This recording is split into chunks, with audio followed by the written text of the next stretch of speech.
싱가포르의 한 해변에서 모래에 몸을 묻은 채 얼굴만 밖으로 내민 물고기가 발견되면서 이를 본 네티즌들은 기이하고 무섭다는 반응을 보이고 있습니다. 싱가포르 한 생태기업을 운영하는 데니스차는 소셜 네트워크에 이 물고기의 영상을 공유했는데요. 영상에는 입을 벌린 채 하늘을 쳐다보고 있는 물고기가 시간이 지나자 모래 바닥속으로 모습을 감추는 모습이 담겼습니다. 이 물고기의 정체는 긴 코 스타게이저, 밤하늘의 별을 응시하는 것 같다고 해서 붙여진 이름입니다. 이 해당 영상을 본 누리꾼들은 해변에 저런 물고기가 살고 있다니 놀랍다, 꿈에 나올까 봐 무섭다는 등의 반응을 보였습니다. 일본 47개 광역자치단체 중 유일하게 합계 출산율이 1명 아래로 떨어진 도쿄도가 미혼 남녀를 소개해주는 앱을 자체 개발하고 있습니다. 일본 매체에 따르면 도쿄도는 지난해 12월 시험적으로 선보인 이 앱을 올 여름부터는 본격 가동한다고 밝혔습니다.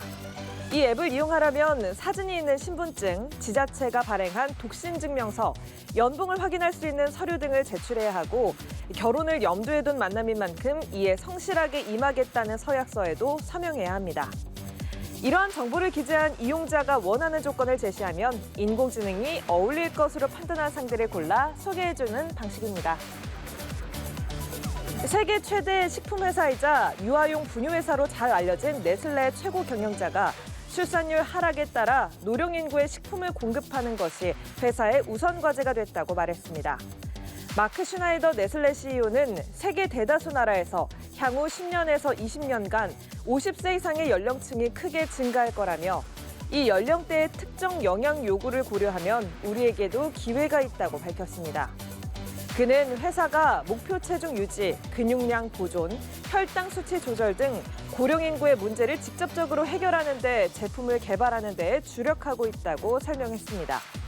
슈나이더 CEO는 우리가 처음 시작한 영유아 영양 분야에서 벗어나지 않을 거라며 하지만 전 세계 대부분의 국가에서 더 큰 인구 통계학적 기회는 중장년층과 노년층에 있다는 것을 알고 있다고 강조했습니다. 열대과일 두리안이 중국에서 부의 상징으로 큰 인기를 끌고 있는 가운데 지난달 베트남산 두리안의 중국 수출이 작년에 6배 이상 급증했습니다. 베트남 현지 매체에 따르면 4월 베트남산 두리안의 중국 수출액은 2억 400만 달러로 전년 동기의 6.5배에 달한 것으로 나타났습니다. 이를 포함한 올해 1월에서 4월 베트남산 두리안의 중국 수출액은 4억 3,200만 달러로 작년보다 168% 늘어났다고 베트남 청과물협회가 밝혔습니다.